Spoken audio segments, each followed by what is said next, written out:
ఓం శ్రీ మాత్రే నమః. ఛానల్లోకి స్వాగతమండి. ఈ వీడియోలో మనం మిథున రాశి వారి గురించి తెలుసుకోబోతున్నాం. ఈ రాశి వారికి ఏప్రిల్ 8, 9 తేదీలలో అతిపెద్ద సంఘటనలు జరగబోతున్నాయి. ఈ సంఘటనలకు సంబంధించి మీకు ఎటువంటి సంకేతాలందుతాయి? అలాగే ఎన్నో సంవత్సరాలుగా ఎదురుచూస్తున్న పని ఏ దేవత అనుగ్రహంతో పూర్తవుతుంది అనే అంశాలతో పాటుగా ఈ సమయంలో మీరు చేసుకోవలసిన దేవతారాధన అలాగే పాటించవలసిన పరిహారాల గురించి ఈ వీడియోలో మనం వివరంగా తెలుసుకుందాం. కానీ అంతకంటే ముందుగా మీరు కనుక మన ఛానల్ని ఇప్పటి వరకు సబ్స్క్రైబ్ చేసుకోకపోతే సబ్స్క్రైబ్ చేసుకొని పక్కనే ఉన్న బెల్ ఐకాన్ నొక్కి ఆల్ సెలెక్ట్ చేసుకుంటే మేమిలాంటి వీడియోస్ అప్లోడ్ చేయగానే ముందుగా మీకు నోటిఫికేషన్ వస్తుంది. అలాగే వీడియోని ఎక్కడా కూడా స్కిప్ చేయకుండా చివరి వరకు చూస్తేనే మేమేం చెబుతున్నామో మీకు పూర్తిగా అర్థమవుతుంది. ముందుగా ఈ రాశివారి గురించి తెలుసుకున్నట్లయితే ఈ రాశివారు చాలా సున్నితమైన మనస్సును కలిగి ఉంటారు. ఎదుటివారు బాధల్లో ఉంటే వీరు వెంటనే రియాక్ట్ అయ్యి వారికి కావలసిన సహాయం చేస్తారు.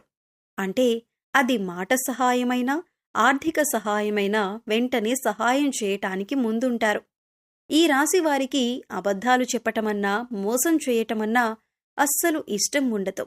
అలాగే నా అనుకున్నవారు ఎవరైనా మోసం చేస్తే ఈ రాశివారు అస్సలు సహించలేరు. ఈ రాశివారు స్నేహితులతో అన్నీ షేర్ చేసుకోవటానికి ఇష్టపడతారు. పెద్దలంటే గౌరవ మర్యాదలను కలిగి ఉంటారు. ముఖ్యంగా ఈ రాశివారు గత కొన్ని సంవత్సరాలుగా ఎన్నో ఇబ్బందులు పడి ఉన్నారు. అది ఆర్థికంగా, మానసికంగా, అలాగే ఆరోగ్యపరంగా ఏదో ఒక అంశంలో ఇబ్బందులు పడుతూ వచ్చారు. కానీ ఇకపై మీకు అటువంటి ఇబ్బందులేవీ ఉండవు. మారుతున్నటువంటి గ్రహస్థితి కారణంగా మీరు గత కొంత సంవత్సరాలుగా పడుతున్న ఇబ్బందులన్నీ కూడా తొలగిపోతాయి. గతంలో మీరు చేపట్టిన ప్రతి పనిలో కూడా ఆటంకాలు కలిగిన సమయాలు కూడా ఉన్నాయి. కానీ ఇకపై మీకు సమయంలో ఆటంకాలు ఉండవు. మీరు ఎంతో కాలంగా ఎదురుచూస్తున్న మంచి సమయం వచ్చింది. ఆర్థికంగా నిలదొక్కుకోవటానికి కొత్త వ్యాపారం మొదలు పెట్టాలి అనుకున్నట్లయితే అది ఏ విధంగా చెయ్యాలో తెలియక ఇబ్బందులు పడుతూ వచ్చారు. కొత్తగా ఏ రంగంలో ఇన్వెస్ట్ చెయ్యాలి అనే ఆలోచన చేస్తున్నట్లయితే ఇది మీకు మంచి సమయంగా చెప్పుకోవచ్చు. ఎందుకంటే మీరు చేసే ప్రతి పనిలో కూడా విజయం సాధించే సమయమిది. అన్నింట్లో కూడా అనుకూలమైన ఫలితాలను పొందుతారు. అయితే కొత్తగా మొదలుపెట్టే వ్యాపారం గురించి అనుభవజ్ఞుల సలహాలు తీసుకోండి. ఇంట్లో మీ పెద్దల సహాయ సహకారాలు తీసుకొని వారి సలహాతో వ్యాపారాన్ని ప్రారంభించండి.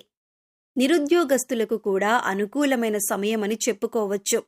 ఎందుకంటే గత కొంతకాలంగా మీరు కోరుకున్న ఉద్యోగం లభించక ఎన్నో ప్రయత్నాలు చేసి విఫలమై ఉన్నారు.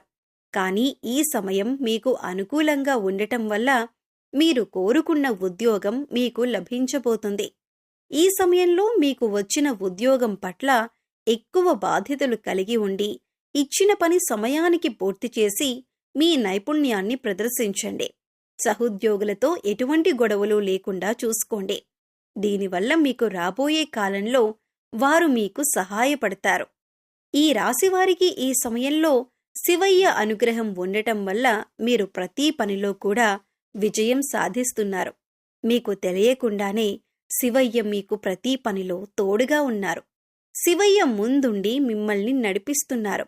అందుకోసం ఈ సమయంలో మీరు శివారాధన ఎక్కువ చేసుకోవటం వల్ల పరిపూర్ణమైన శివయ్య అనుగ్రహాన్ని మీరు పొందగలుగుతారు. ఇకపై మీకు ఏ అంశాల్లోనైనా ఎటువంటి లోటు ఉండదు. మీరు అనుకున్న పనులన్నీ కూడా సజావుగా సాగిపోతాయి. అవివాహితులకు వివాహయోగం సూచిస్తుంది. మీరు కోరుకున్న మంచి సంబంధం కలిసి వస్తుంది. దీనివల్ల మీరు మానసికంగా ఆనందంగా ఉంటారు.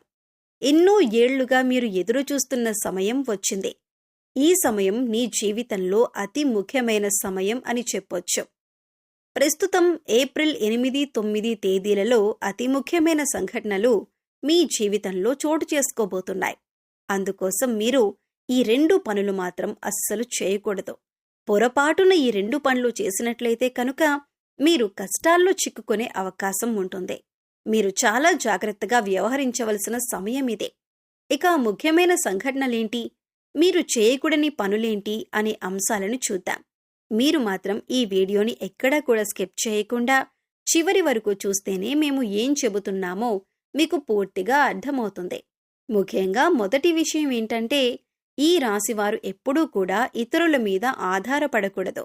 తమ పని తాము చేసుకుంటూ పోవాలి. ఎప్పుడైతే వీరు ఇతరుల మీద ఆధారపడతారో వారు ఆ పని మీద అంత శ్రద్ధ పెట్టకపోవచ్చు. దానివల్ల పనిలో నాణ్యత తగ్గే అవకాశం ఉంటుంది. ఇక పై అధికారుల నుంచి కానీ లేదా మీ ఇంటికి సంబంధించిన పనులైతే మీ ఇంట్లో వాళ్లకు కానీ ఇబ్బంది కలిగే అవకాశం ఉంటుంది. అందుకోసం వేరే వారి మీద మీ బాధ్యతలను పెట్టకండి. మీరు జాగ్రత్త తీసుకోవలసిన మరొక ముఖ్యమైన అంశం ఏంటంటే నమ్మకం. అందర్నీ నమ్మి మీరు చిక్కుల్లో పడే అవకాశం ఉంటుంది. కాబట్టి ఈ సమయంలో ప్రతి ఒక్కరిని నమ్మటం అనేది అంత మంచిది కాదు.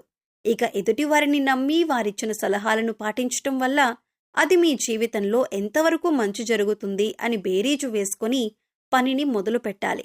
లేదంటే మీరు కష్టాలను కొని తెచ్చుకున్నట్లే అవుతుంది. ఇక ఇంట్లో పెద్దలు చెప్పిన సలహాలను పాటించటం వల్ల మీకు మంచి జరుగుతుంది తప్ప బయట వాళ్లను నమ్మి వారి మీద మీ పూర్తి నమ్మకాన్ని ఉంచి పనులు మాత్రం మొదలు పెట్టకండి. ఇక ముఖ్యమైన మరో అంశం ఏంటంటే, ఇప్పటిదాకా మీరు పడుతున్న కష్టాలన్నింటికీ ఫుల్ స్టాప్ పెట్టబోతున్నారు. ఎందుకంటే సాక్షాత్తు శివయ్య యొక్క అనుగ్రహం మీకు ఉంది. శివయ్య చల్లని చూపు వల్ల మీరు చేసే ప్రతి పని కూడా పూర్తవుతుంది. న్యాయానికి ధర్మానికి విలువనిచ్చి మీరు చేసే ప్రతి పని కూడా శివయ్య గమనిస్తున్నాడు. ఇక ఇప్పటికే ఉద్యోగం చేస్తున్న వారికి పదోన్నతి లభిస్తుంది. ఇక మీరు ముఖ్యంగా గమనించవలసిందేంటంటే, దేవతల అనుగ్రహం పొందటం అంత సులువు కాదు. కానీ మీకు శివయ్య అనుగ్రహం ఉంది. అయితే శివయ్య మీ వెనకాలే ఉండి మిమ్మల్ని అనుగ్రహిస్తున్నాడు అనటానికి సంకేతం ఏంటి అంటే, మీకు కనుక ఉదయాన్నే బ్రహ్మముహూర్తంలో అంటే తెల్లవారుజామున 3 గంటల తర్వాత మెలకువ వచ్చినట్లయితే మీపై దేవతల అనుగ్రహం ఉందని చెప్పొచ్చు. అయితే ఈ సమయంలో మీరు బ్రహ్మముహూర్తంలో దైవనామస్మరణ చేసుకోవటం చాలా ఉత్తమం. ఇలా తరచుగా మీకు బ్రహ్మముహూర్తంలో మెలకువ వస్తూ ఉంటే దేవతల అనుగ్రహంతో త్వరలో మీరు ఉన్నత స్థితికి చేరుకుంటారు. అలాగే మీకు కలలో కనుక చిన్నపిల్లలు, ముఖ్యంగా ఆడపిల్లలు కనిపించినట్లయితే సాక్షాత్తు అమ్మవారి అనుగ్రహం మీకు ఉన్నట్లే. కలలో ఆవు కనిపించినా, పాము కనిపించినా కూడా అవి శుభ సంకేతంగా చెప్పొచ్చు. ఇవన్నీ కూడా మీకు దేవత అనుగ్రహం ఉందని చెప్పటానికి సంకేతం. అందుకోసం మీ ఇంటిని ఎప్పుడూ కూడా పరిశుభ్రంగా ఉంచుకోండి. ఇష్టదైవ నామస్మరణ చేసుకుంటూ ఉండండి. అలాగే ఇంట్లో నిత్య దైవారాధన, దీపారాధన చేయాలి.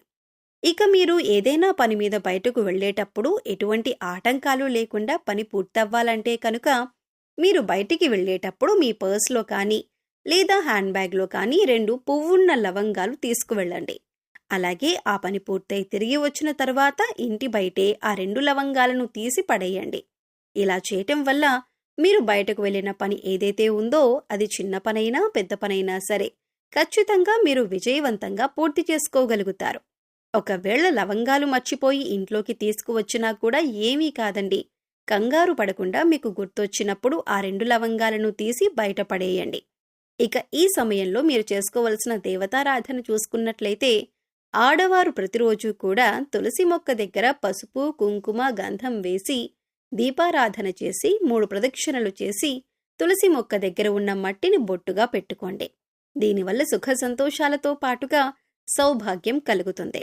ప్రతినిత్యం నవగ్రహ స్తోత్రాలను చదువుకోండి. అలాగే హనుమాన్ చాలీసాను రోజుకి 3 సార్లు పఠించండి. ప్రతి శుక్రవారం లక్ష్మీదేవికి విశేషంగా పూజ చేయండి. మీకు సమయం ఉన్నప్పుడు శివనామస్మరణ చేసుకోండి. సో చూశారు కదండి, మిథున రాశి వారికి ఏప్రిల్ 8, 9 తేదీలలో జరగబోయే అతిపెద్ద సంఘటనలేంటి, ఏ దేవత అనుగ్రహంతో వీరు రాబోయే రోజుల్లో అదృష్టాన్ని పొందబోతున్నారు అనే అంశాలతో పాటుగా ఈ సమయంలో మీరు చేసుకోవలసిన దేవతారాధన అలాగే పాటించవలసిన పరిహారాల గురించి ఈ వీడియోలో మనం వివరంగా తెలుసుకున్నాం కదా. ఈ వీడియో మీకు నచ్చినట్లయితే లైక్ చేయండి. మీ ఫ్రెండ్స్ అండ్ ఫ్యామిలీ మెంబర్స్లో ఎవరైనా మిథున రాశి వారు ఉంటే వారితో ఈ వీడియోని షేర్ చేసుకోండి. అలాగే ఇప్పటి వరకు మన ఛానల్ని సబ్స్క్రైబ్ చేసుకోకపోతే సబ్స్క్రైబ్ చేసుకొని పక్కనే ఉన్న బెల్ ఐకాన్ నొక్కి ఆల్ సెలెక్ట్ చేసుకుంటే మేము ఇలాంటి వీడియోస్ అప్లోడ్ చేయగానే ముందుగా మీకు నోటిఫికేషన్ వస్తుంది. మరొక చక్కటి వీడియోతో మళ్ళీ కలుద్దామండి. ఓం శ్రీ మాత్రే నమః.